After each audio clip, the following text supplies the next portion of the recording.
Hare Krishna, dear devotees. Welcome for today's discussion on the 13th chapter of Nectar of Devotion. It's going to be very interesting topic here. So today is 18th August 2025. We are fresh from Avan. We just celebrated our Krishna Janmashtami on Saturday. Then yesterday we celebrated the appearance of Srila Prabhupada. And of course, it's extremely tiring day. Extreme tiring day. Because once a year, of course, it's a transcendental tiredness. So anyway, I'd like to, welcome and with gratitude, Vaishnava Kripa Prabhu, Gandhi Mataji, Karpya Saraswati Mataji, Sadguna Mataji, and Pailing Mataji. Just thank you for joining us today to continue our discussion. Before we start, let's do our usual prayer, worshipping the spiritual master and entire Acharya. Before we start and seek their blessing. Om Ajnanatimirandasya Jnananjana Shalakaya Chakshurunmilitam Yena Tasmai Sri Guruve Namaha Sri Chaitanya Manobhistam Stapidam Yena Bhutale Swayam Rupa Karamayam Dadati Swaparantikam Vandeham Sri Guru Sri Yuta Padakamlam Sri Gurun Vaishnavam Cha Sri Rupam Sagarajadam Shahagana Raghunathan Vidam Tam Sajivam Sahatvaitam Savaduta Parijana Saitam Krishna Chaitanya Devam Sri Radha Krishna Padan Sahagana Lalita Shri Vishakan Vidamscha Nama Om Vishnu Padai Krishna Prishtai Bhutale Srimadi Bhakti Vedanta Swami Niti Namine Namaste Saraswati Devi Gauravani Pracharine Nirvishesha Shunyavadi Pasa Chete Sarini Nama Om Vishnu Padai Krishna Prishtai Bhutale Srimadi Bhakti Siddhanta Saraswati Namine Shri Varshabhanavi Devi Daitai Kripabdai Krishna Sambandha Viknadayine Prabhave Namaha Madhuryo Jula Premadi Sri Rupanuga Bhakti Shri Gaura Karuna Shakti Vigrahaya Namastute Namaste Gauravani Shri Murtaye Dinatarini Rupanuga Viruda Pasidanta Dvantaharine Namo Gaura Kishoraya Sakshat Vairagya Murtaye Vipralambara Sambodhe Padam Pujayate Namaha Namo Bhakti Vinodaya Sachidananda Namine Gaura Shakti Sarupai Rupanuga Varayate Gaura Vir Bhava Bhumestam Nidasa Sajjana Priya Vaishnava Sarubhama Shri Jagannathayate Namaha Vancha Kalpatarubhescha Kripa Sindhubhevacha Paritanam Pavinibhyo Vaishnavebhyo Namo Namaha Om Mahavadanyaya Krishna Prema Pradayate Krishnaya Krishna Chaitanya Namine Garutisi Namaha Panchatattvatmakam Krishnam Bhakta Rupa Swarupakam Bhaktavadaram Bhaktakyam Namami Bhakta Shaktikam Hey Krishna Karuna Sindhu Dina Bandho Jagatpate Gopesha Gopika Kanta Radha Kantanam Stute Tapta Kanchana Gaurangi Radhe Vrindavane Surushabanusthe Devi Pranamami Hari Priye Jai Shri Krishna Chaitanya Prabhu Nityananda Shri Advaita Gadadhara Shri Shari Gaura Bhakta Vrinda Hare Krishna Krishna Krishna Hare Hare Hare Ram Ram Ram Hare Hare Hare Krishna Krishna Krishna Hare Hare Hare Ram Ram Hare Hare Hare Krishna Krishna Krishna Hare Hare Hare Ram Ram Hare Hare Om Namo Bhagavate Vasudevaya Om Namo Bhagavate Vasudevaya Om Namo Bhagavate Vasudevaya Namo Om Vishnu Pade Krishna Prishta Bhutale Srimati Jayapataka Swami Tinamani Namacharya Padai Nitya Kripa Pradayane Gaura Kada Damadaya Nagara Gramatarine Hari Om Tatsat Hare Krishna. All right, so just a quick recap. So we just completed our few chapters. So in that few chapters, what we have understood, okay.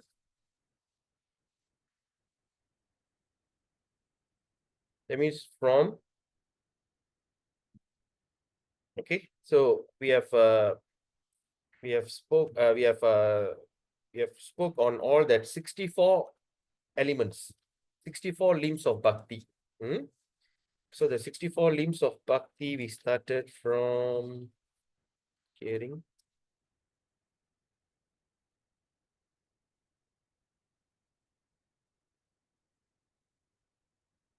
Right. So we started off from chapter 8, I think. Chapter 10, hearing. Okay. Hearing. Okay. Starting from here.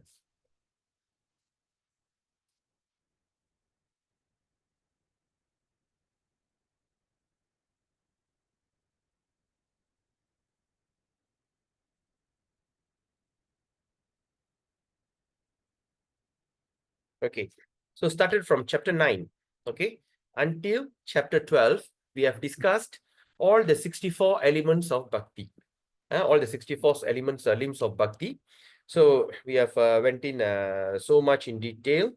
Okay, the first thing is, number one is one should not enter the temple with the deity, one should not fail to observe the various kind of festival, one should not circumambulate the Sri Krishna. So like that, we have studied, okay, we have went through a detailed discussion on all the 64 limbs of bhakti. Okay, but today what we're going to do, out of 64 limbs, let's look at the, so first is 64. And 64, it reduced further into 9. But after 9, there's the 5 most essential. Okay, 5 most essential. Then after that, we will speak on 3, the most important, the most basic, what they call, this thing. Okay, so today we're going to discuss, out of the 5, we are look at the 5 most potent forms of devotional service.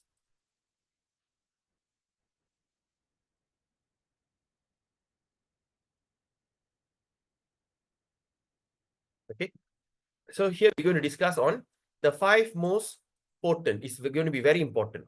So we are scrutinizing. Okay, from 64, we are scrutinizing. Now here we're going to discuss the 5 most essential, okay, points in this thing. All right. So now let's look at this.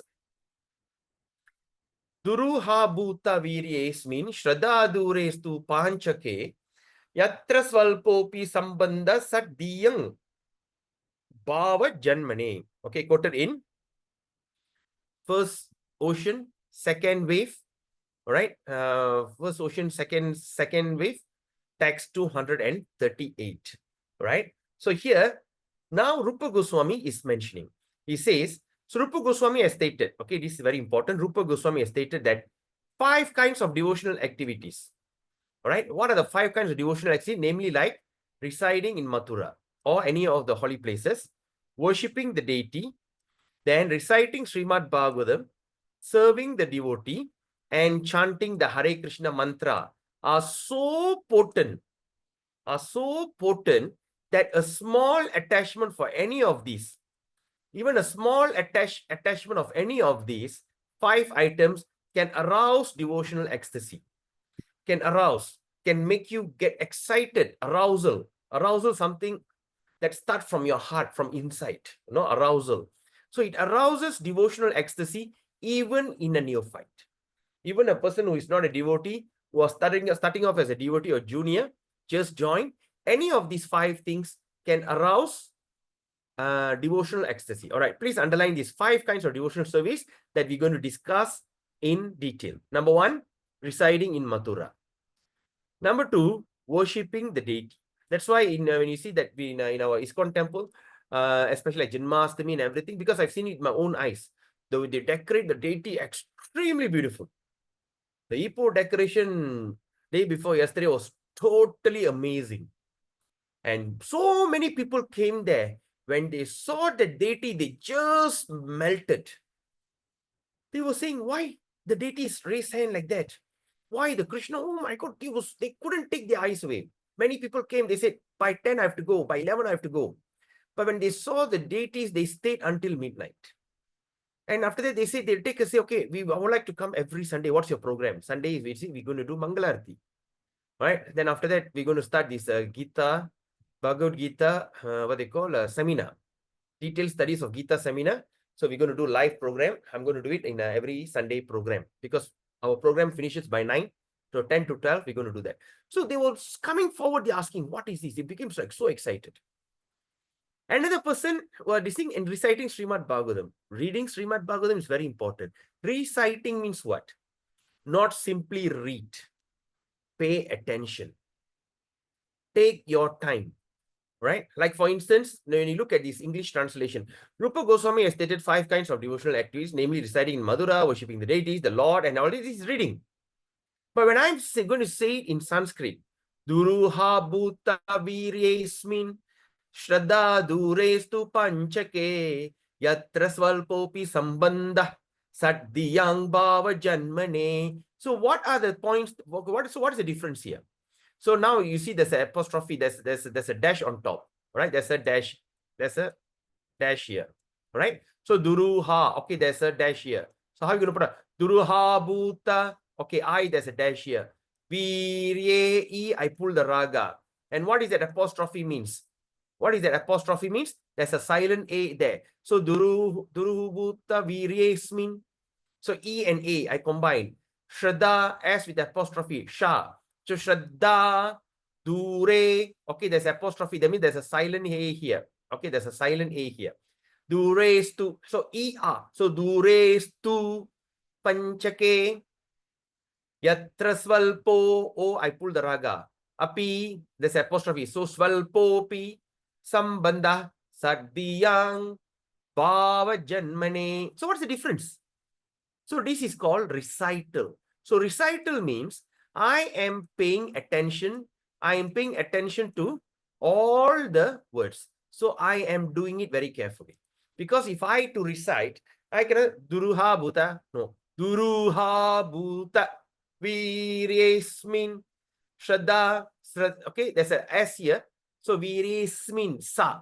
And here Sha. So Viryesmin Shraddha Duresh to Panchake. So you're paying attention. So here the word is reciting Srimad Bhagavatam means studying the Bhagavatam very attentively, not merely reading through. That's why like some people ask, even even in Ipoh, there's some devotees ask, how can I finish Bhagavatam? How can I relish Bhagavatam? Because it's talking about 18,000 verses, 12 cantos. Once I finish, there's so many other books to read. Prabhu, how should I go back? Or after that, I just listen to some classes, No. Make your first attempt the best attempt, and it's going to be a lasting attempt. So as I suggested, number one, just read the translation first. Step one, the entire canto, read the translation. You could finish it in 1 or 2 days. Don't read the verse, don't read the translation. Don't read the purport, just the translation alone. Then after you complete second attempt, read the Sanskrit verse word by word and the translation. All right, Dur Lubab Viryesmin. Okay, what is Duhu? Duruhu Bhuta Virye, word by word. Try to read. Then the translation, that's all. You could finish that maybe another 2 or 3 days. After you're done, then you go back to only read the translation and the purport. Just read, okay. So Rupa Goswami has stated 5 kinds of devotional service. Then what is the purport at the down? Just carefully read each and every word. Maybe going to take another 2 weeks. So like that, in 1 month, you could finish your entire Bhagavatam in 1 month, deep studies. So the idea is not to preach or not to become a scholar, for your own nourishment and relishment. So now, how long should I use? At least spend 2 hours per day reading it. If you can just spend 2 hours a day by reading Srimad Bhagavatam in this way, you could be able to complete one Srimad Bhagavatam in detailed studies. So when you read, how are you going to read? Don't read with your mouth. This thing. Don't read. No, not that way. Recite it. Rupa Goswami has stated that 5 kinds of devotional activities. Ponder over it. 5 kinds of devotional activities. 5 kinds. Okay, what is that? Residing in Mathura, number 1. Oh, stays in Mathura Vrindavan. Number 2, worship the deity. Okay, worship the deity. And number 3, reciting Srimad Bhagavatam. Okay, when a person reads Srimad Bhagavatam, he can get attracted. And number 4, serving the devotee. Example, when you see a devotee who was so advanced, was so like happening, so like loving, people sometimes get attracted to them. That's why you see all the devotees, they have some kind of followers that follow them, even they are neophyte. Correct? They find, oh, okay, I have some problem and I speak to this devotee and the devotee was advising me. Some or other, my chemistry is like fixed to him. So he doesn't come to temple, he doesn't read Bhagavatam, he doesn't chant Hare Krishna, but he serves the devotee. Right? The devotee wants to go overseas, the devotee just gives some dakshana, just help him some financial aid, or sometimes just like call and chat with him. And sometimes just say, okay, today is some good things happening in my family. We're doing some festival. Can you come? All right. When he comes, you just give him some gift, grains, food stuff, some little dakshana. So through that attachment to that devotee also can arouse your Krishna consciousness. All right. Then what is the next thing? All right. Or chanting the Hare Krishna mantra. Like sometimes when people chant Hare Krishna, wow, I feel so good. I feel so good. So these are the 5 things. Okay, like give you an example, like yesterday, Prabhupada disappearance day. There was 2 backpackers. Some or other, they were looking for a place to go, and their title in their YouTube channel is The Wanderers. They just simply go wandering. They just simply want to get lost. They don't want to set anything. Just walk and see whatever they can see. Some or other, they end up in our Krishna temple. So immediately the devotees invited them, come. Then I just say, come and have lunch with us. Let's see what is this all about and everything. So after all the thing done, they said they've been traveling for the last 5 years. One girl is traveling 5 years, another girl is traveling for 1 year. They said, in all our tour around, I've never even felt once to be like at home. They feel like they are at home. Then they will just serve them prasadam. Then after that, they ate so the heart content. Then after that, I gave them some books and they felt so good. All right. Then after that, I showed some. They say, where? I say, go to the Lanchang cow farm, and they saw the cows. Oh, so cute cows. I definitely want to go there and stay there for a few days and serve the cows. So somehow or other, the Sukriti has been aroused, right? And of course, the chanting of the Hare Krishna mantra, like some people just, I say, I don't agree with your philosophy. I don't agree with your books. I have no time to read. I have no time to come to temple. But I like the chanting of Hare Krishna mantra. It says some kind of good feeling. So these are the 5 things potent, right? And Rupa, even a small attachment to it, Rupa Goswami said that it can arouse your devotional, even if you are a neophyte, right? Now let's start this. Tatra Shri Murti Yataha Smerang Bangitraya Parichitam Sachi Vistrina Dishtim. Smerang Bangitraya Parichitam Sachi Vistirna Dishting Mangsi Nyastadara Kishalayam Ujvalam Chandrakena Govinda Kyang Haritanum Itakeshi Titto Pakante Ma Prakishtastava Yadi Sake Bandhu Sangesti Sangha. Right? So it's quoted in 1, 2, 2, 3, 9. So now let's start from the 5 things we're going to discuss in detail. Number 1, let's talk about regarding the worship of the form of the Lord or the deity. Here, Rupa Goswami has written the following verse. He said, my dear friend, if you still, my dear friend, if you still have any desire to enjoy the company of your friends, okay, if you still have the desire to enjoy the company of your friends within this material world, then don't look upon the form of Krishna. Even, my dear friends, even you have a little desire, if you have any desire, want to enjoy the company of your friends, you want to enjoy your life with your friends, your family, go party, have fun in this material world, don't look upon the form of Krishna. Rupa Goswami is warning, don't ever dare you to look at him. Why? Who is standing on the bank of Keshigat, the bathing place of Vrindavan?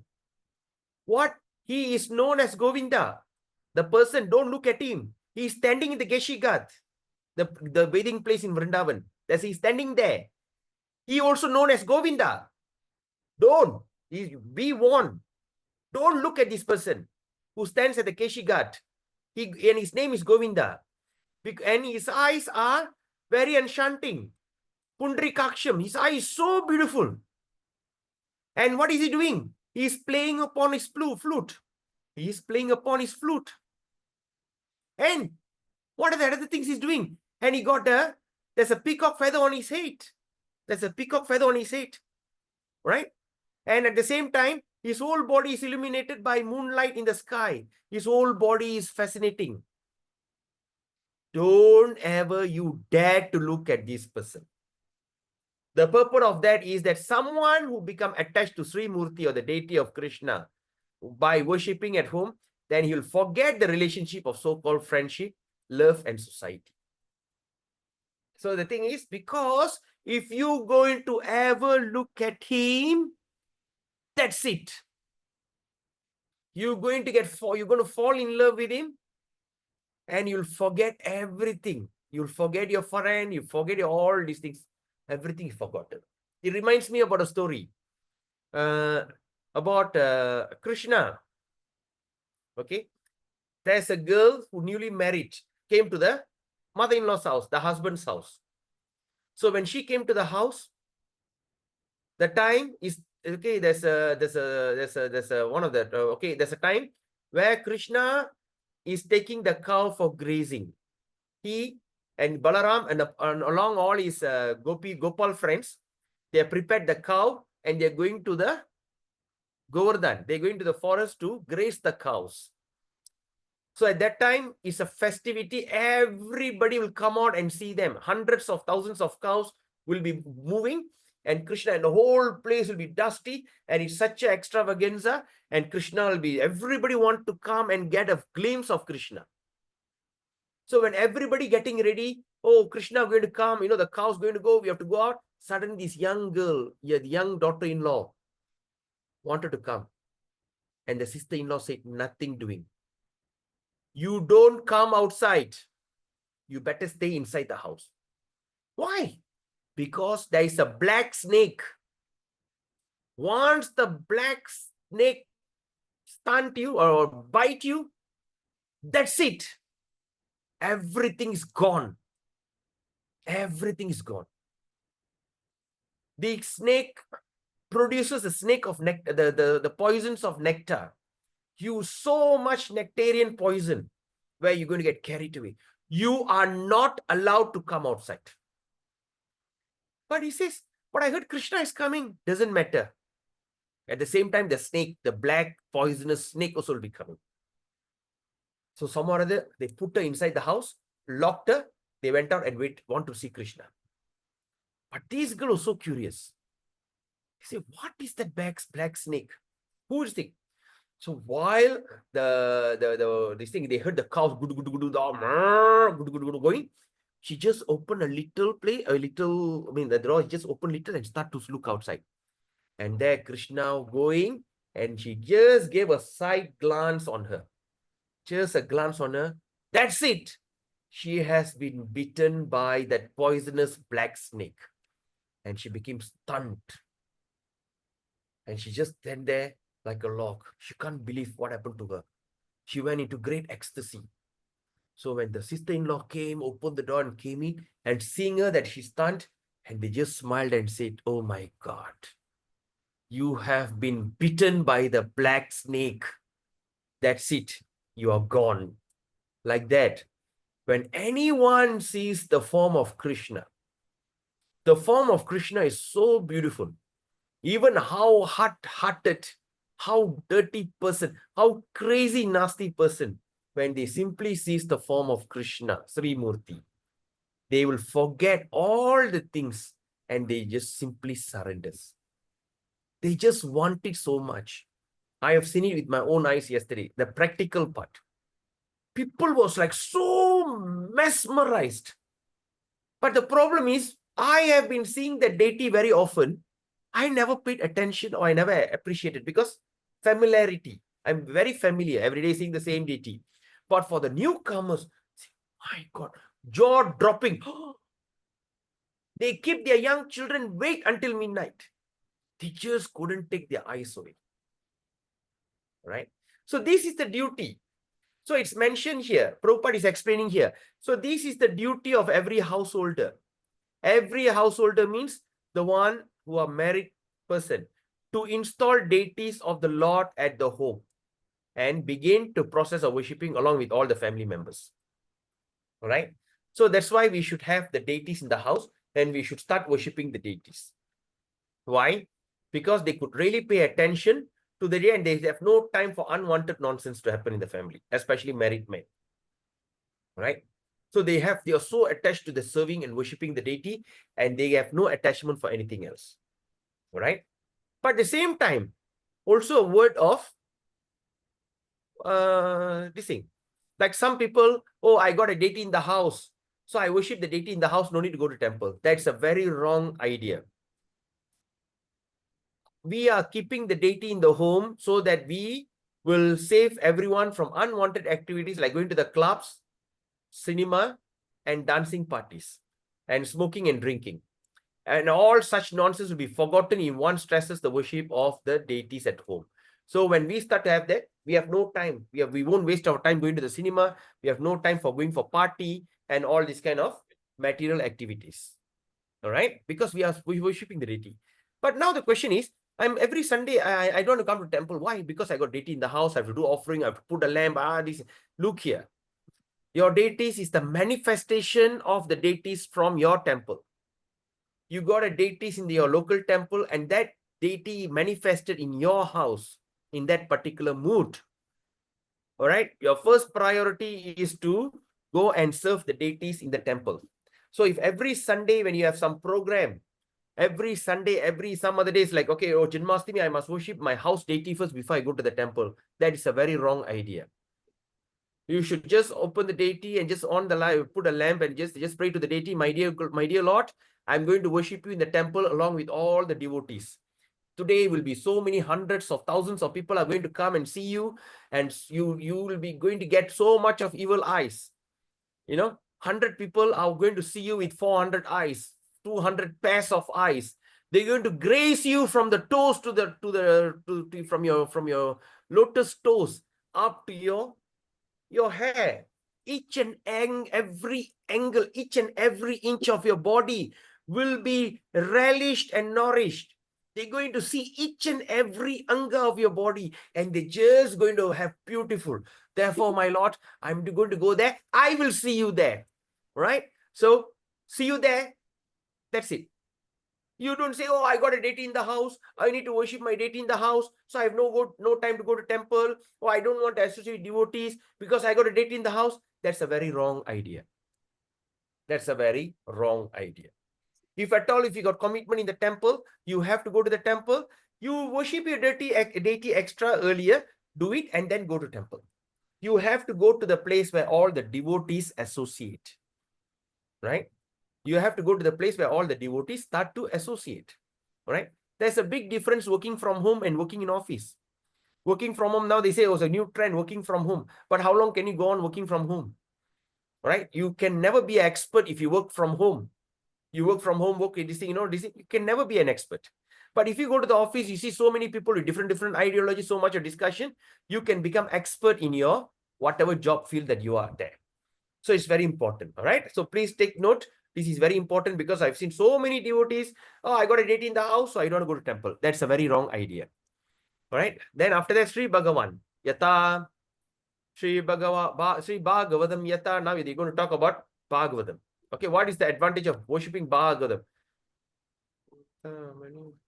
Shanke Nita Sapadida Shama Skanda Patyavalina Varna Karna Dvani Pati Katam Anupurvat Purvyat Bavad Bihi Hang Ho Dimba Parama Shubhadan Hanta Dharmartha Kaman Yadgarhanta Sukhyamayam Ami Moksham Apyakshipanti Grantha. Right, the book. So it's quoting from Skanda Puran. Right? Okay. So now it says, Rupa Goswami further writes, my dear foolish friend, right? Is addressing, my dear foolish friend, Sanke Nita Shapadi Dashamish Kanda Patya Vilanam Varna Kanadi. Ancha Dimba Paramash Badam Hanta Dharmartha Kam Yad Grantha Sukamayam Api Moksha Api Akshipam. So it says, my dear foolish friend, I think that you have already heard some of the auspicious Srimad Bhagavatam, which decries seeking the result of fruitive activities. Decries means what? Which will prevent you, which says enough of fruitive activities. All right? Enough of fruitive activities. So, for time immemorial, you have been born in this material world. Tell me, what have you achieved in life? Even in this lifetime, 30s, 40s, 50s, 60s, tell me, what have we really achieved in life? Nothing in this material world seems to be permanent. And end of the day, if you really look, that's why sometimes when I go and see some elderly people, all right, I mean, like a non-devotee, sometimes I like to go to, when I was young time, I love to go to this old folks home. All right, there was one Chinese old folks home. I like to go there and sit there and talk to them. And I want to find out what have they gone wrong, they end up in old folks home. All right. And some of them are lamenting, I work so hard day and night. My father told me in 1920s, you should study so hard. You should study so hard because in the future, you have to be educated in order to survive in this world.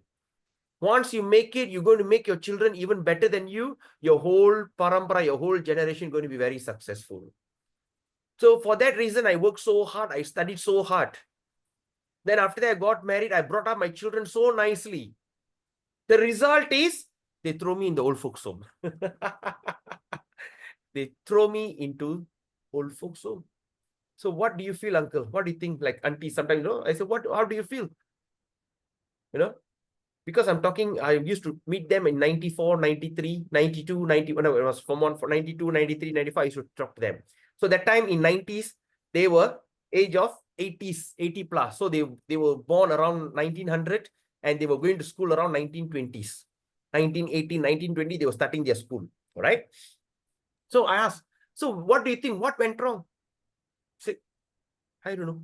I gave them the best education. They usually blame the daughter-in-law. Oh my God. My son went and got a girl. That's it. Or my then he said, my daughter got a son-in-law and the son-in-law don't want me. He said, just put me there. In the pretext, oh, you have so many people to look after you, my dear mother, dear father, right? So these kind of things. So end of the day, what do we actually achieve in this material life? In material life, there's only one thing guaranteed. That is heartbreak. So somehow or other, we will be going through some broken heart situation. We'll be frustrated. No? So now that's what Srimad Bhagavatam says. My dear foolish friend, I think you have heard some of the auspicious Srimad Bhagavatam, which decries the seeking result of fruitive activities, which will prevent you to think further about this, what they call decry. Decry means to get rid. So decries the seeking result of fruitive activities. Then economic development and liberation. Okay, dharma projita kaitava atra. Paramo nirmat sharanam satam. Vedyam vatsavam atra vastu shivadam tapa trayan moolanam. So, dharma projita kaitava. Give up the second instruction in Srimad Bhagavatam. Dharma projita. Dharma means religiosity, economic development, liberation, fruitive activity.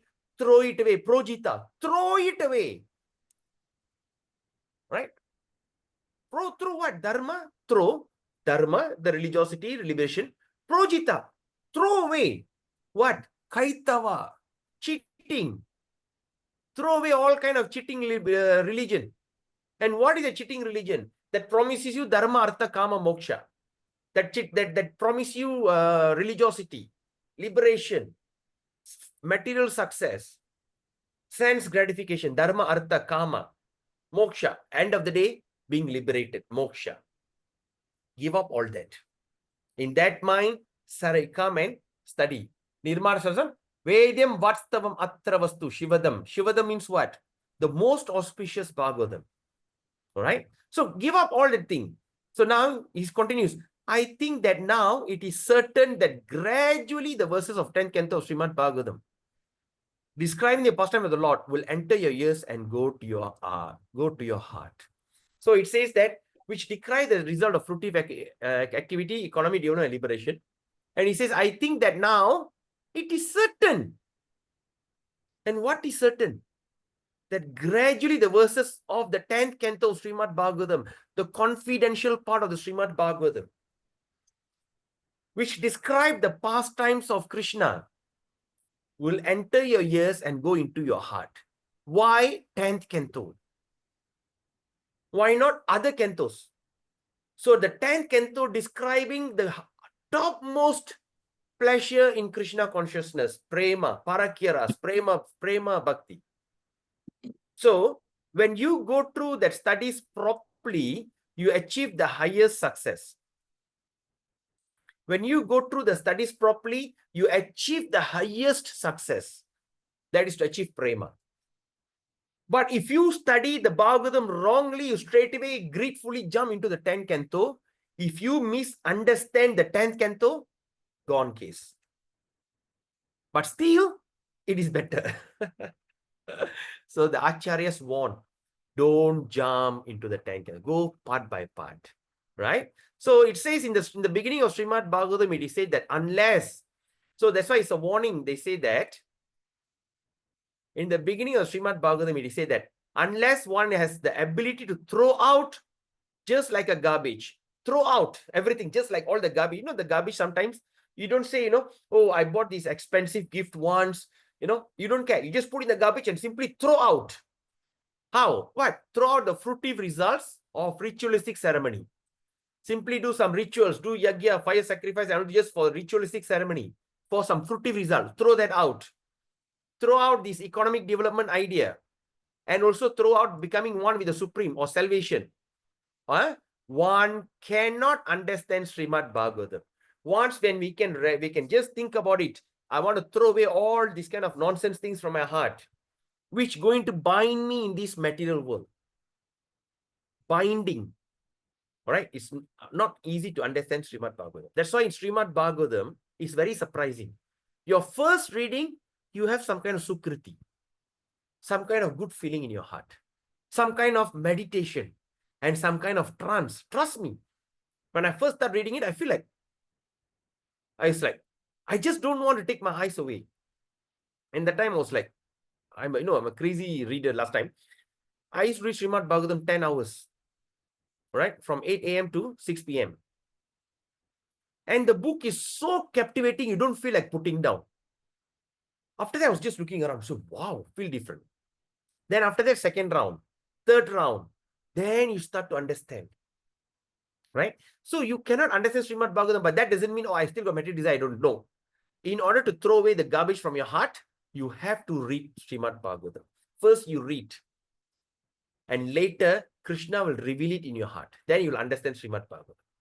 Why? Because the Bhagavatam deals exclusively with devotional service. Okay? The exclusiveness of Bhagavatam is devotional service.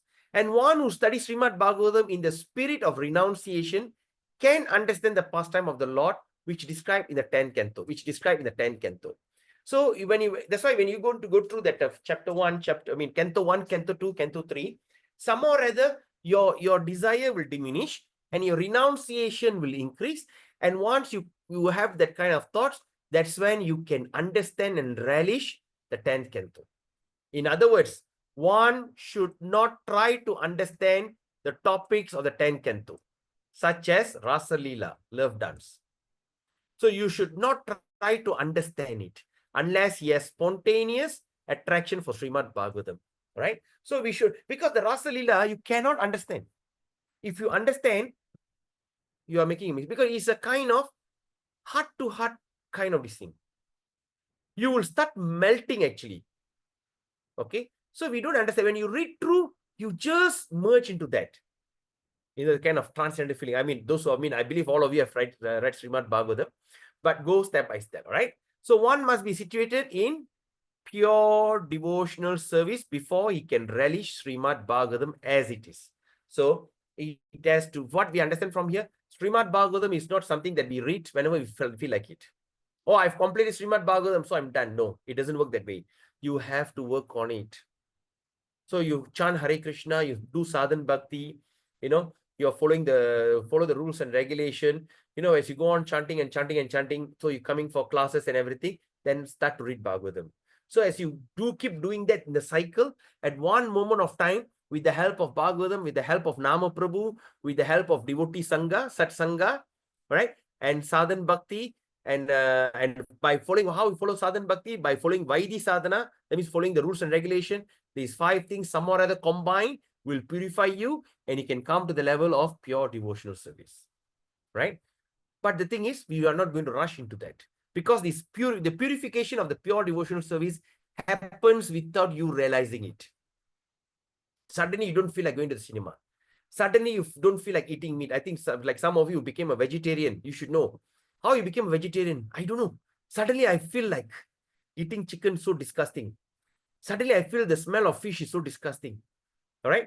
Even despite there's so many warnings says that eating animal is cruel, killing animal. When you cannot give life, you have no right to take life. When you eat meat, means you're eating dead body and you're killing it. You're murdering the animal just to eat the flesh. You are worse than hyena. You're worse than tiger, lion, because they just hunt when they are hungry. but you simply rear the thing and you make the animal believe that you are the master, your beloved master, and you betray that animal by slaughtering the neck, by cutting the neck. The animal feels so comfortable. You know, the cow, the goat, or chicken. Oh, my master is here, my love master. Suddenly catch the blood. Hey, master, what are you doing? You cut the throat. A kind of betrayal. All right. And if you do that, you go to the place of Kumbipakam. There's a kind of hell, Kumbipakam, and there you'll be fried alive in a kind of horrible torture. But despite reading, knowing all these things, but still we cannot change our heart. Just like the cigarette smoking, he says, you know, put some kind of gory photo, but still people cannot understand. Hey, smoking no good. They feel it will never happen to me. So it's like that.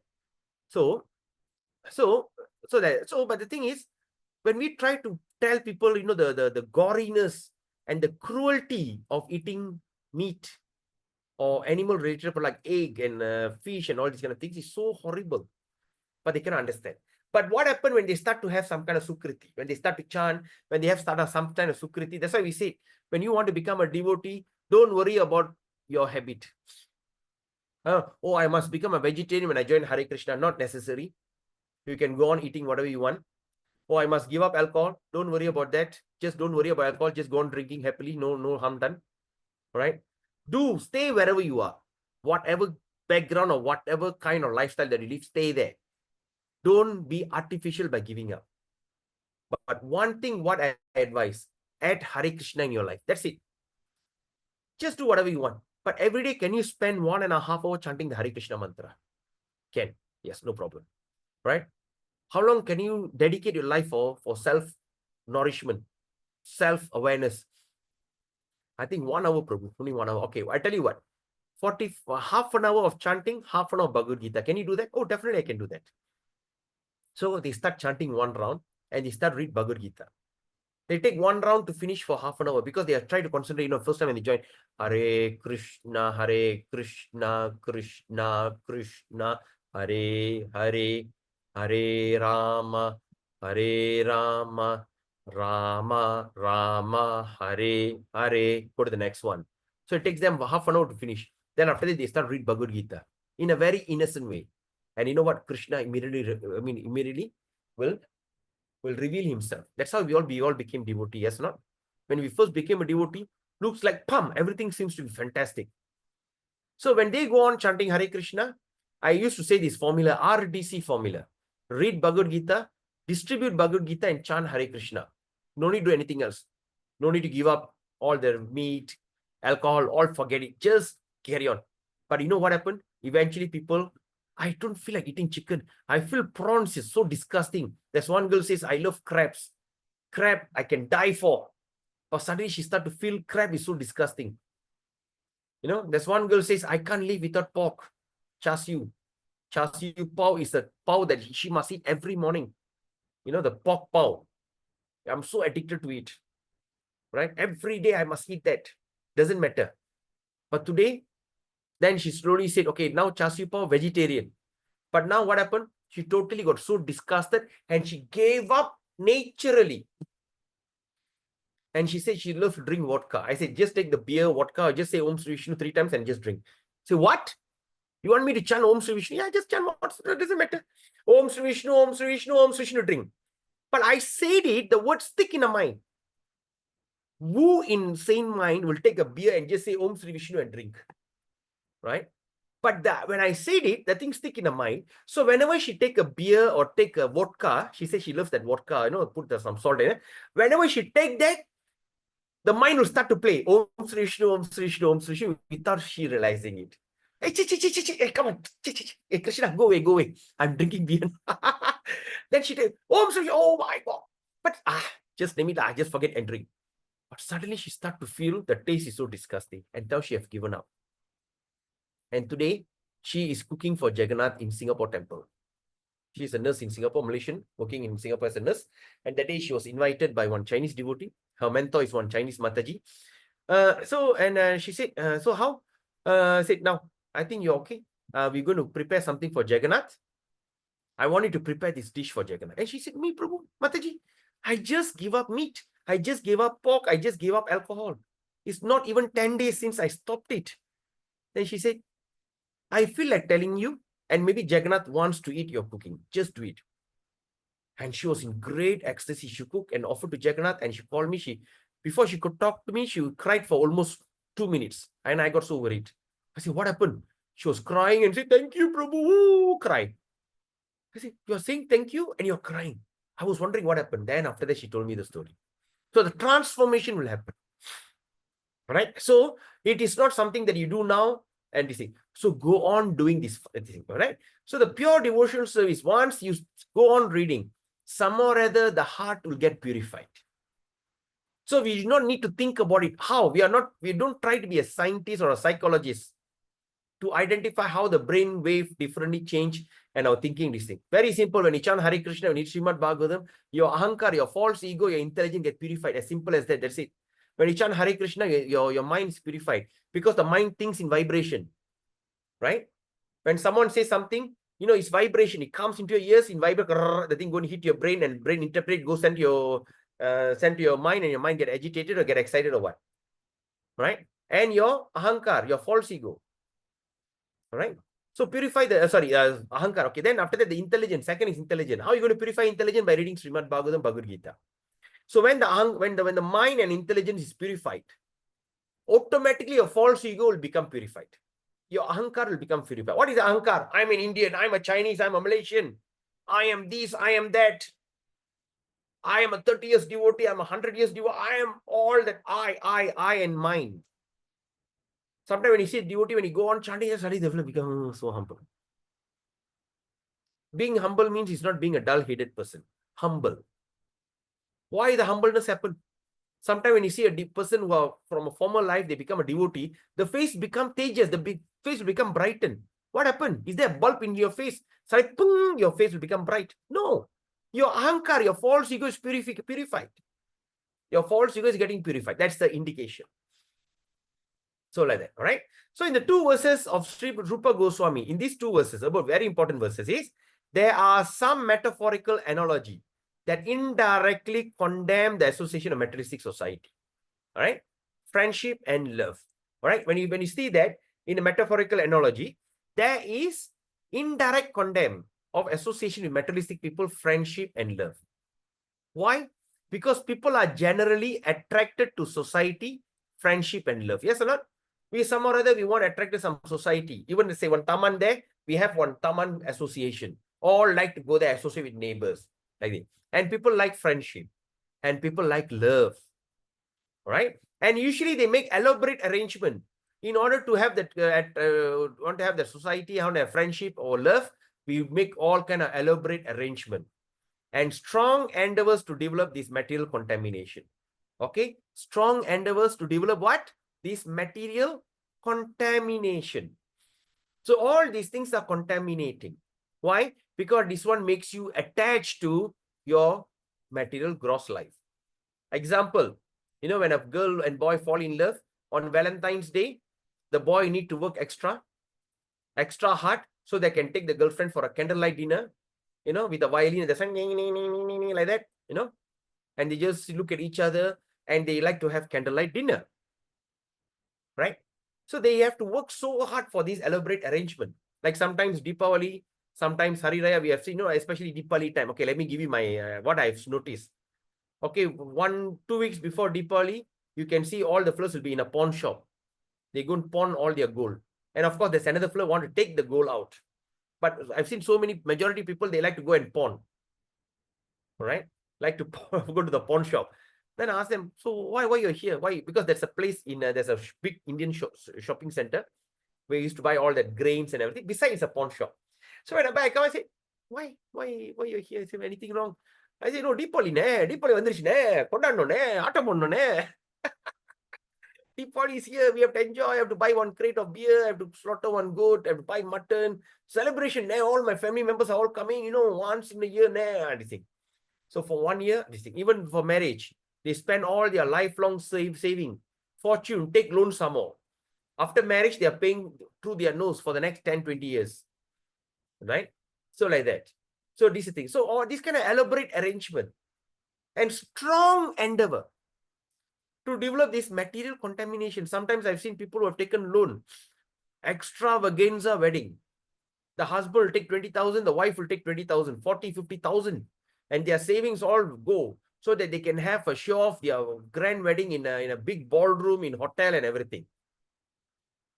But very unfortunately, 2-3 years later, they divorced.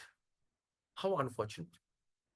So that means for the next I think personally it's around 10 years, 10 years, yeah. Around 7 years, they have to go on paying the loan.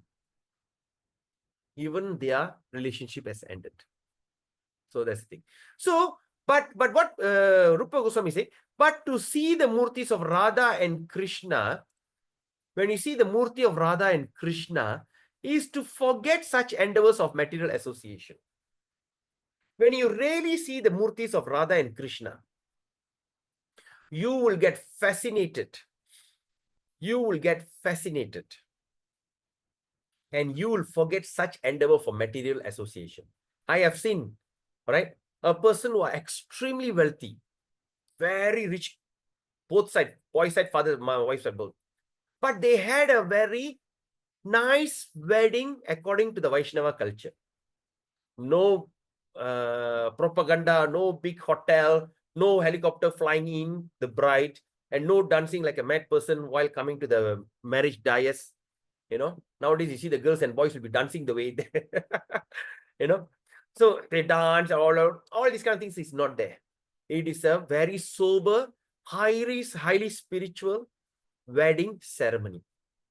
And both of them sit there, they get married among the devotees, and so beautiful, soothing kirtan and fantastic prasadam. Why all these things? Because they don't want that material association. Because people who come for the wedding, do you think they're really going to bless you? I mean, I don't want to say it, you also should have experienced it. So grand wedding. What nonsense. Lifelong saving gone. For one day celebration, the whole life. What? People are not going to appreciate, I'm telling you. So, end of the day, when some relations tell you, you know, sometimes the boys and girls, after they get married, later when they hear that, they get frustrated. And oh, why this? I say, just forget it. Like, you have already spent your life. You know, I mean, what else can I say? You have already expended the money. Anyway, so what I'm saying is, so forget of such great material association. So Rupa Goswami composed this verse in such a way that he was seemingly praising the material association of friendship, love, and condemning the audience of Sri Murti. So initially he said, well, he said, oh, you're going to have a friendship, you have love and everything, but condemn. They say, but don't look at the Sri Murti of Govinda. Don't look at him. So what does that mean? There's a metaphorical analogy. It's indirectly is telling, is constructed in such a way that things will seem to be praised are condemned, and things which are to be condemned are praised. So things of, that means like material association has to be condemned, but he praises. But the thing that you're supposed to see, that Sri Murti, the deities of Sri Radha Krishna, is condemning. The first verse just now. Right? But what is the idea? The actual import of the verse is that one must see the form of Govinda, and one wants to forget the nonsense of material friendship, love, and society. Right? So that's the way of doing it. Okay? Because he is condemned in such a way that the material is nonsense, so that indirectly is telling you are wasting your time in your material and forget the nonsense material friendship, love, and society. It's also happened the same way, right? Huh?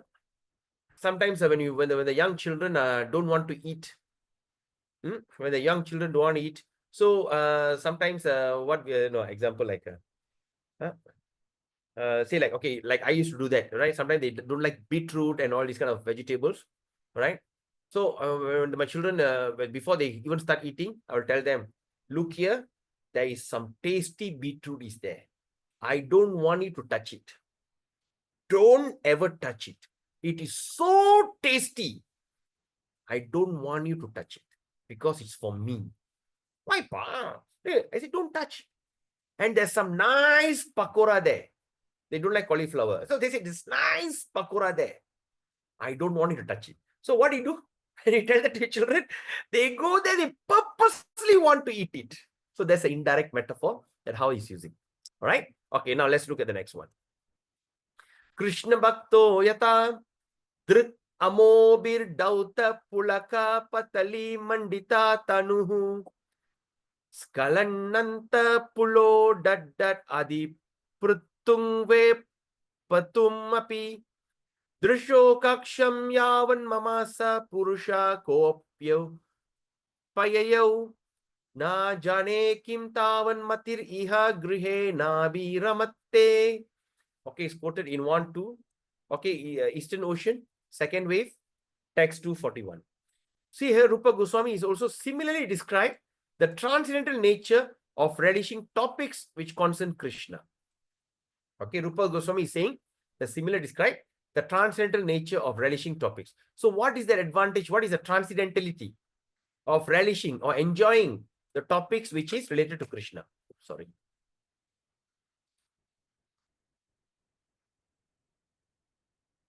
Right. So you see, a devotee once said, the devotee once said, it is very astonishing that I have seen this personality of Godhead, who is washed by the tears of my eyes. There is shivering of my body, and he has made me a failure in executing my material duties. Since seeing him, I cannot remain silent at home. I wish to go to him always. All right, there's a Rupa Goswami is mentioning about a devotee says, it is astonishing, it's very surprising that since I have seen the personality of God, I see the Murti of Sri Radha Krishna. All right, and he's always washed by my tears. Washed by tears of my eyes. He always hug the deity and start crying. And he's bathing the deities with his tears.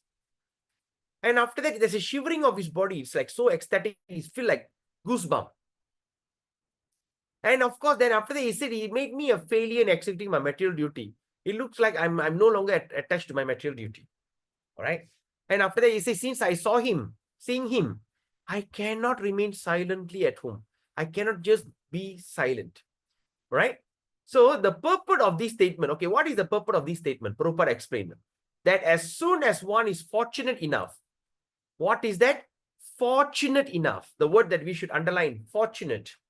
Okay. To contact a pure devotee. All right. So a person who are very fortunate, he can be an association of a pure devotee. Okay. One must be anxious immediately to hear about Krishna, to learn about Krishna. In other words, to become fully Krishna consciousness. So where can we get all these places? When we see a pure devotee, we always must be anxious to meet a pure devotee. And if you can meet a pure devotee, it's considered that you are very fortunate.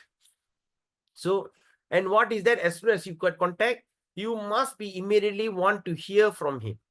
Please tell me about Krishna Katha, to learn about Krishna and to become fully Krishna conscious. That should be the way. Because when that pure devotee means, he says so much of knowledge to be shared. All right, that's the way we should associate.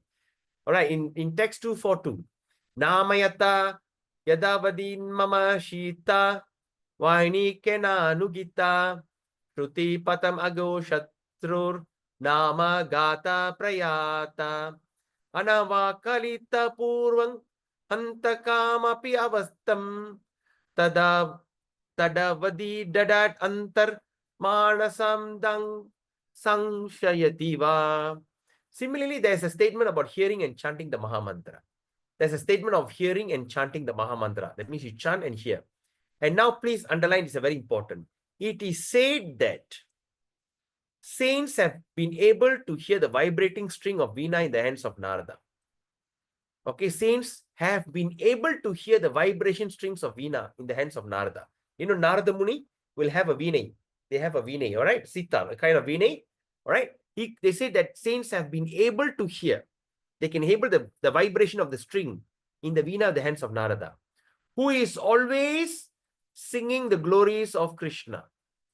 Now, this same vibration has entered my ears, and I am always feeling the presence of Supreme Personality. Gradually, I'm becoming bereft of all attachment for material enjoyment. So what the analogy that we can understand from here, that is, chanting the Hare Krishna, it is just like the veena that played by the, what they call, like not Narada Muni, right? So you can feel the same vibration. So chanting of Hare Krishna is vibration. You are vibrating the mantra. So the vibration, Hare Krishna, Hare Krishna, Krishna Krishna, Hare, vibration will go into your mind because your mind also works in vibration. So once this positive vibration goes in, all the unwanted vibration will be washed out. Right? Once the vibration is clean, it has also to be further further supported by intelligence. And that intelligence, when you start to study all these Bhagavatam and Bhagavad Gita, all the unwanted intelligence will be washed off, and all the pure intelligence start coming. And by the work of the intelligence and the mind, your ahankar or your false ego will start to purify and it start to transform. Okay, we discussed, I think we have discussed that in Bhakti Loka. Okay, we had a detailed discussion how the transformation start happening. Right. So now let's look at the next verse. Before that, shall we just take a short break, 2 minutes? Today we finished the class by 11, but take a 2 breaks. Is it okay? Okay, Prabhu.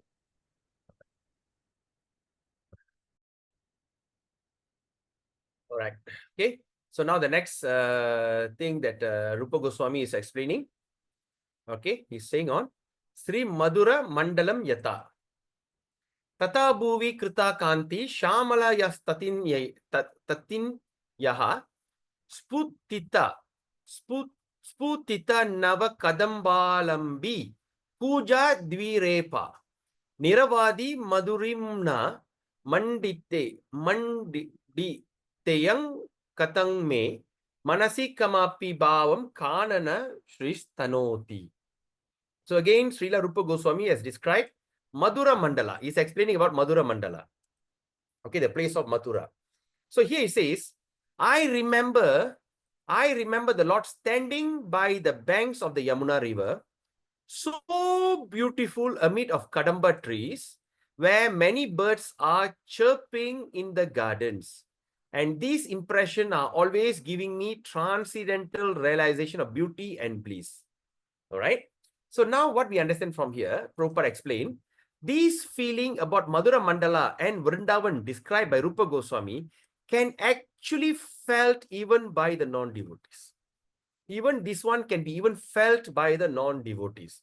The places in the 168 square mile district of Mathura, right? What is the size of Mathura? 168 square miles of district of Mathura are so beautifully situated on the banks of the river Yamuna that anyone who goes there will never want to return to this material world. What does it mean by material world? We are talking about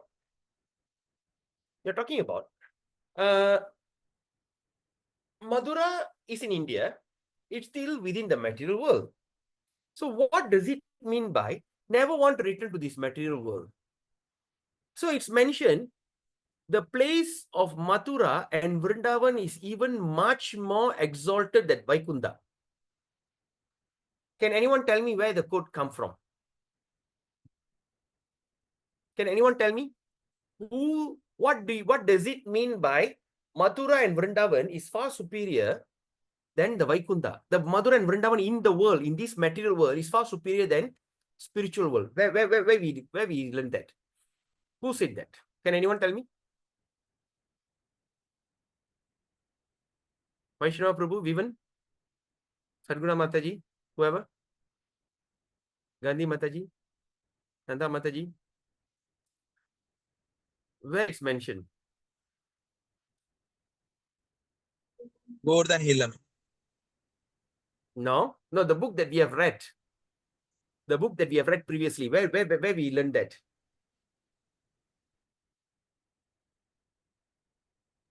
Nectar of Instruction. Correct. Nectar of Instruction. In Nectar of Instruction is mentioned that the place of pilgrimage, like this Vrindavan, or this place are even much more superior than Vaikunta. How the thing started? A place which is far superior than Vaikunta is called Mathura. And above Madhura, the place that's beyond Madhura, it is Vrindavan. And the place beyond Vrindavan is Govardhan. And the place beyond Govardhan is What?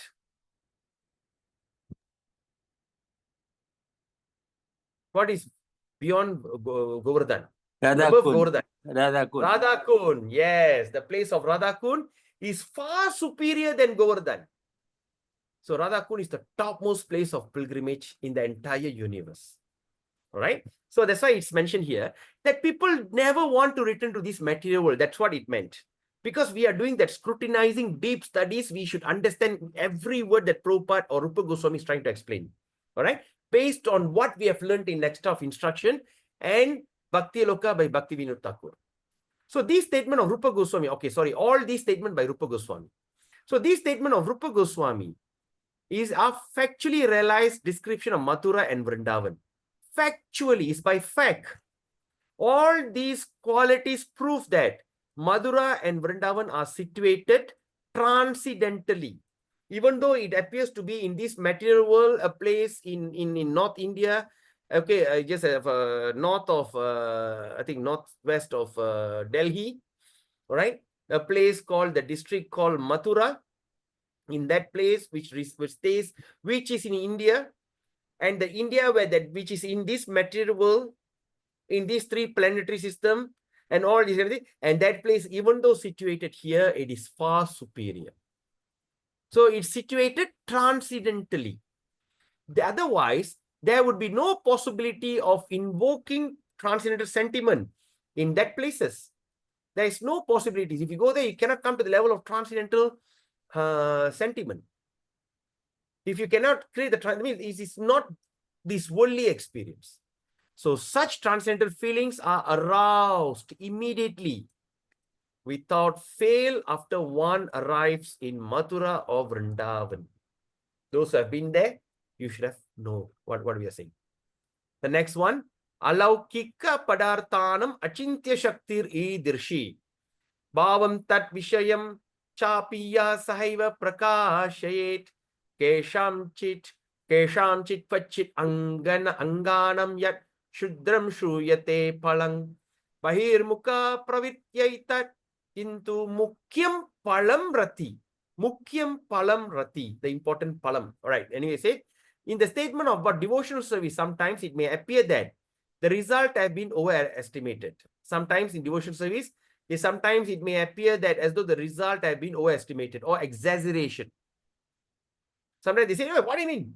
Go to Vrindavan? Like that? It cannot. You fast on Ekadasi day, 200 million, you fast on Janmashtami is considered you have fasted 200 million Ekadasis. 20 crores doesn't make sense. It sometimes may look at overestimated or exaggeration. But actually, there is no overestimation. It's not exaggeration. Some devotees has revealed, scripture give evidence, have had immediate result after such association. Although this is not possible for all. For example, the Kumaras immediately became devotees simply by smelling the incense on the temple. The four Kumaras. The Kumara, the son of Brahma, they all Brahmavadis. But suddenly when they start to smell the incense, they became devotee. Right? Bilva Mangala Thakur simply heard about Krishna and then immediately gave up his beautiful girlfriend and started to Mathura and Vrindavan. Who is Bilva Mangal Thakur? Another glorious story that we should remember. Bilva Mangala Thakur, a great Brahmana, but was attached to a very beautiful prostitute. He was so attached to that prostitute. One day, every day he must go and see the prostitute. He was so attached to her. One day, the father passed away and he couldn't wait for the funeral to over. So to cremate the body, immediately he wanted to rush to see the prostitute. And of course, there's some delay and they were so agitated. Come on, make it fast, make it fast, make it fast. And after that, he just lit a fire and immediately ran. And that time was such a heavy rain. And the river was flooded and the river was flowing very strong current. But because of his lust, his so crazy lust, he immediately, not even thinking of his safety or thinking of the possibility of drowning, he jumped into the river and hold on to a log. And some or other he floated to that over that side of banks and got up. And then he realized the log is actually a dead body. It's not a log, it's a dead body was floating and he was holding the dead body crossover. Then after that he went there he jumped behind the door and entered, then suddenly, oh my dear, I'm here. And the prostitute looked at it and she said, if only if you can have this kind of dedication to Lord Krishna, you could be, you'll be a pure yourself. It's more transcendental, this kind of love you should show. And that's when his eyes is open. Huh? Then he start to realize, I've taken such a big risk just to come and associate with this girl. And this girl make me realize, if only the same devotion I can show it to Krishna, how my life will change. Right? So he heard about Krishna. And that's it. He gave up the beautiful girlfriend and made her, as he said, you are my spiritual master who gave me a good advice. Then he started off to Madura and Vrindavan. He went into Vrindavan, where he became a perfect Vaishnava. So this statement is not overestimation. This is not overestimation or what they call overestimation, or what I say. What I just know? Aggregation. What do you call? What did I use the word just now? Overestimation or okay, anyway, overestimation. Over-exaggeration. Over-exaggeration, yes. It's not over-exaggeration. No, they are story. They are actual facts, but are true to certain devotees and do not necessarily apply to all. It is true to certain devotees, yes, right?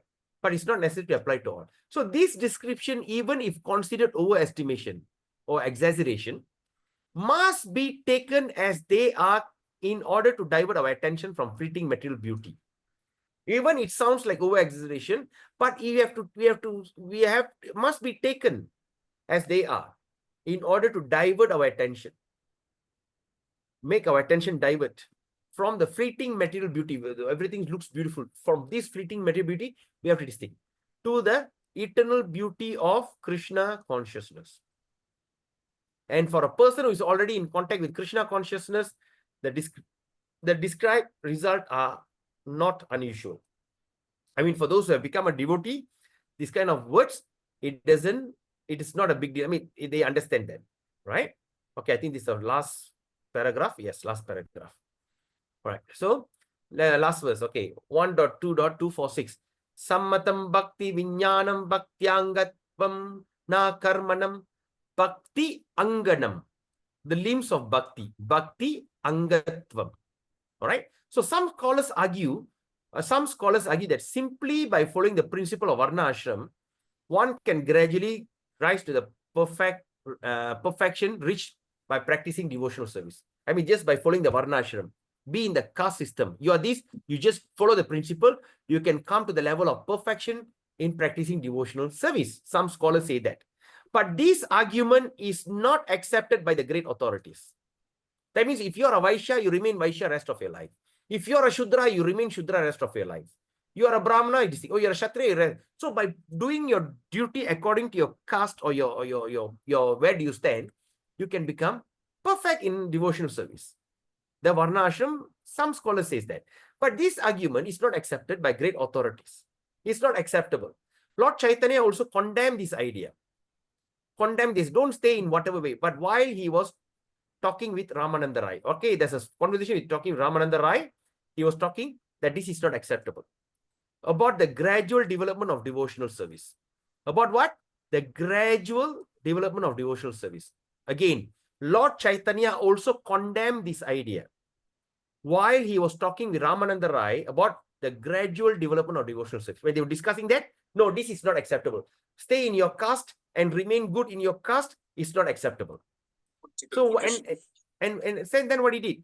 He rejected the idea of the importance of Varna Ashram Dharma when it was put forward by Ramananda Rai. Right? But he said that this advancement of Varna Ashram is merely external. But now the question is, Prabhupada wanted to establish Varna Ashram. So what does that mean? So Varna Ashram, first of all, you come to the level of Varna Ashram, then you are known as civilized. If you don't come to the level of Varna Ashram, you are not civilized. The country is not civilized. The Brahmanas has to be respected, the teachers. The Kshatriya must protect the Brahmanas. The Kshatriya must be able to take instruction from the Brahmanas. But nowadays, it's not like that. Nowadays, they execute the teachers. The religiosity people are considered like a fools. And now the Brahmanas are acting like a beggars, like Shudra, in the hands of a Vaishya. A millionaire suddenly call up a Brahmana, come and do some yagya in the house. Oh, there's one millionaire calling me to do some yagya. I must go. Go there for what? Because got big dakshana. Right? So come there, and the Vaishya will be sitting like a big combine, I'm a millionaire. They come, swaha, okay, done, okay, thank you. Nah, 10,000 ringgit plus some gold and this thing. Yeah, take. Oh, thank you so much, thank you so much. What happened to the quality of a Brahmana? By right, the Vaishya or the Kshatriya should submit to the Brahmana. When the Brahmana come to the house, immediately you must fall dandavat. You must put him in a nice, comfortable place and wash his feet. Pada puja. And after Pada puja, you must put a garland and give him some nice word and something to eat or drink. Then after that, respectfully come and invite him to sit on the dais. Then after that, he will set the fire and start to do yagya. Then after all the yagya over, then respectfully, the Vaishya or the other people have to offer him some tambula, some gift. Then after that, respectfully, you must send him off. But nowadays, altar balik. So in order to recreate that kind of system, Prabhupada wanted Varna Ashram Dharma. Right? So Varna Ashram Dharma is actually, please don't confuse. Because, hey, why Prabhupada wanted to establish this when it's not important? Because that is the basic standard of creating civilized human being. Some or other in the future, we have to develop that, Varna Ashram. Right? But now, as we are advancing in devotees, we are going back, we are really going, now we are studying this Nectar of Devotion. We really decide to become a serious devotee. For us, Varna Ashram is not important. But remember, if you are actively, seriously practicing sadhan bhakti, Varna Ashram is not important. If not, Varna Ashram is essential. There is a higher principle. In Bhagavad Gita also, Lord says that one has to give up all other principle of elevation, all right, and take simply the method of Krishna consciousness, right? So when a person simply accepts Krishna consciousness, for him, the Varna Ashram, it is not necessary. That will help one in achieving the highest perfection of life. The reason for Varna Ashram, that you evolve yourself into the perfection of Krishna consciousness. The last verse, Yata Chakka Dashe, right? 11:29. Right? Bhagavatam is mentioned. Tavat karmani kurvita na nirvidyeta yavata matkata shravanadav va shraddha yavana jayate. It's mentioned here. Right? Yeah, someone is not muted. Okay. All right. So it's mentioned here in the 11th canto, 20th chapter, verse 9. Srimad Bhagavatam, the Lord himself. Now, again, as we understand, 11th canto. Remember, we discussed about that, right? Yes or not? Do you remember? When we discuss about one by one chapter. So 11th canto is the place where Krishna is speaking. So Krishna is speaking devotional service to who? Can anyone tell me? What is the 11th canto? 20th chapter onwards, where there's a lot of stories. Krishna will be speaking, and he speak to who? To his Uddhava. Yeah, fantastic. Hari Bol. Uddhava. He'll be speaking to Uddhava about the mystical and spiritual nature. The mystical nature or the spiritual potency of devotional service. All right. So he speaks that. So now 11th canto again, Rupa Goswami is quoting 11th canto, 20th chapter, verse 9. Srimad Bhagavatam, the Lord himself says, one should execute the prescribed duties of Varna and Ashram. He should only execute the prescribed duty of Varna Ashram as long as he's not developed spontaneous attachment for hearing about my pastimes and activities. So we understand here. So until you have not created any attachment, spontaneous attachment about hearing Krishna's pastime, chanting his holy name, you should be remain in Varna Ashram. If once you come to this level, you can give up Varna Ashram. You are beyond that Varna Ashram. In other words, the prescribed form of Varna Ashram are ritualistic ceremony of a religion intended for economic development, sense gratification, and salvation. All these things are recommended for person who have not developed Krishna consciousness. So that's why the society has to accept this. When they are not accepting Krishna consciousness, that's when a person can be identified as the civilized society. In fact, all such activities are recommended in the revealed scripture only to bring one to the point of Krishna consciousness. The idea about these varnashram that you all can become. All right. But one who has already developed spontaneous attachment for Krishna, what say, does not require to execute the duties prescribed in the scriptures. So with that, we end chapter 13. And Wednesday, we're going to speak on chapter 14, devotional qualities. So now we want to come out from the Varna Ashram, that is so-called Varna Ashram. So now, what is that qualification of devotional service? So devotional qualification, all right? So that we're going to discuss on Wednesday, chapter 14. All right, so now we open for a question. Is there any questions, any comment? Please mark your book, chapter 14. Hare Krishna, Prabhu. The last Ma'am. sentence, Prabhu, the already developed spontaneous attachment for Krishna does not require to execute the duties prescribed in the scriptures. What do they mean actually? Execute what duties, Prabhu? All right. For instance, if you have some kind of like, for instance, when once we start to, before this, we are duty bound. Okay, we have a family, we have this thing, we got duty, we got our kadame. All right, we have a duty bound, and we follow the Varna Ashram system to follow some kind of religiosity. All right. Okay, I'm say like I born in Vaishya, so I must remain as Vaishya. So I'm a business family. This is I always maintain myself as Vaishya. But once I come to the level of devotional service, spontaneous. So that means I'm very spontaneous. For me to come to speak about Krishna, when it became very spontaneous, so I do not need to practice my Vaishnava, my Vaishya qualification. Or in other words, I go further and accept Diksha as Brahmana. I accept a Brahmana Diksha. Now I start to work as Brahmanical devotee. That means I give up my social status of Vaishya, and now I'm upgraded to Brahmana, and further execute myself, go to the Vaishnava. Vaishnava means you are above all the rules and regulation, above the social norms. Okay, Mataji, you understand? That means we don't have to be what we were born with, all those Correct. practice that we used to have and all that. We don't Yes. require You to. do not need to practice your rules and regulation according to your caste, according to your Varna. Okay. Say like I'm a businessman. Okay, I'm this thing. I develop my children as a business person. From birth, I'll be talking about business, how to execute business, how to do business. That's supposed to be what I supposed to teach my children. That's my duty as a father, to train my son, my daughter to become a next Vaishya or next business people. Usually the business father will teach the children to become a businessman. Yes or not? Yes. So we don't do that anymore. So now I'm bringing up my children as a devotee. Okay. So the duty about my natural birth is not no more relevant. Okay, Prabhu. Thank you then. Not to say give up everything and become a mendicant, so no need to worry about your wife and children. No, that's not the way.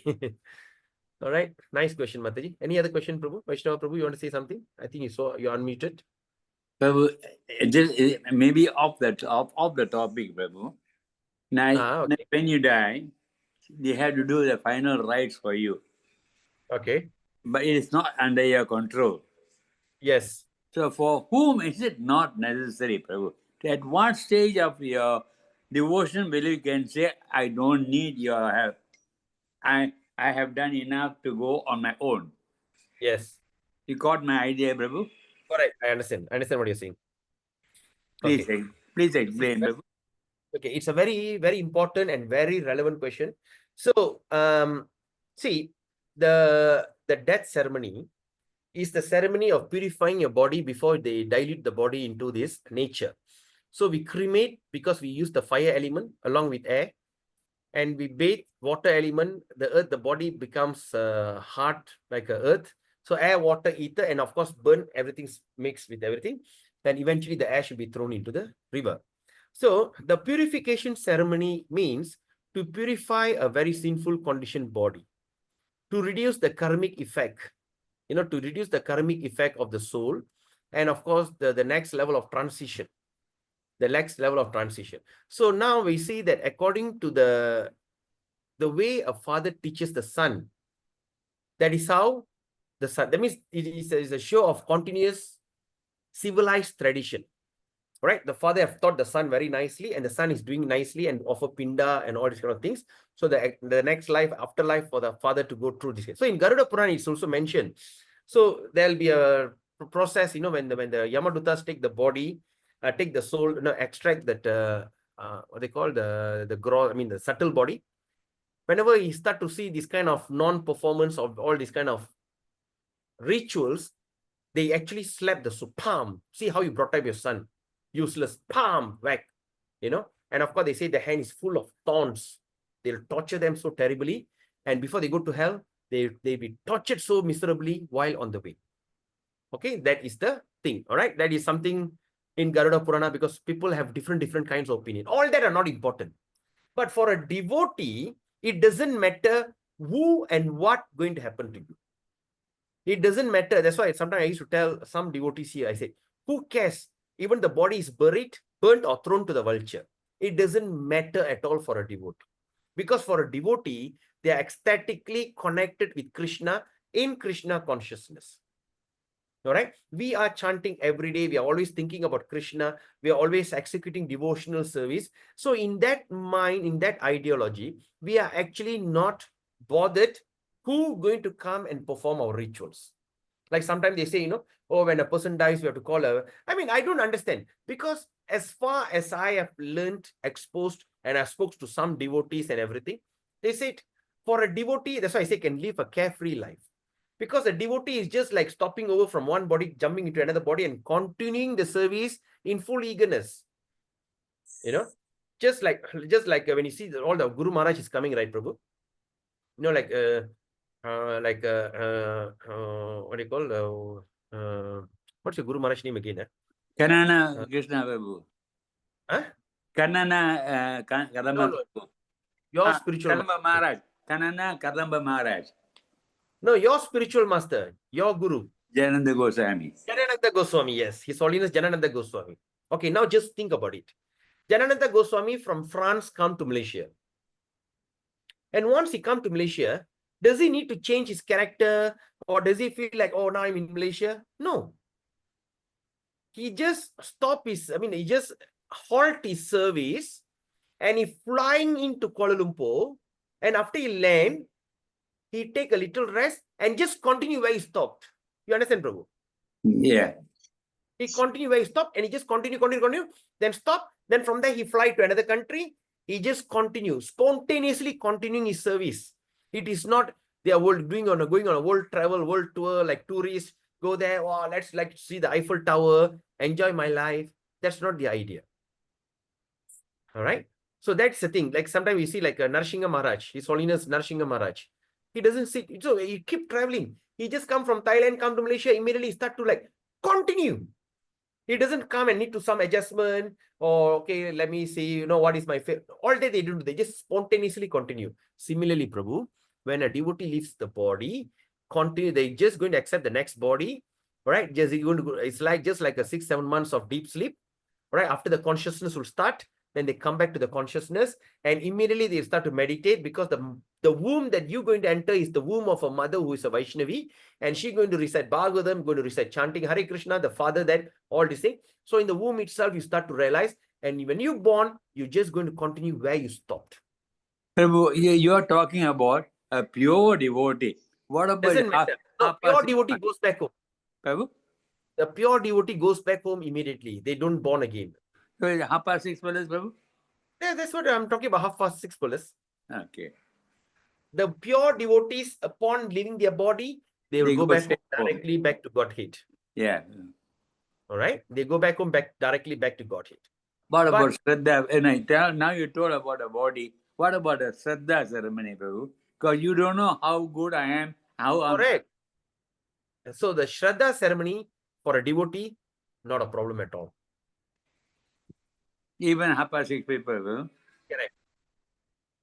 See, Prabhu, let me tell you. Okay, let me off this thing because I don't want to speak this openly.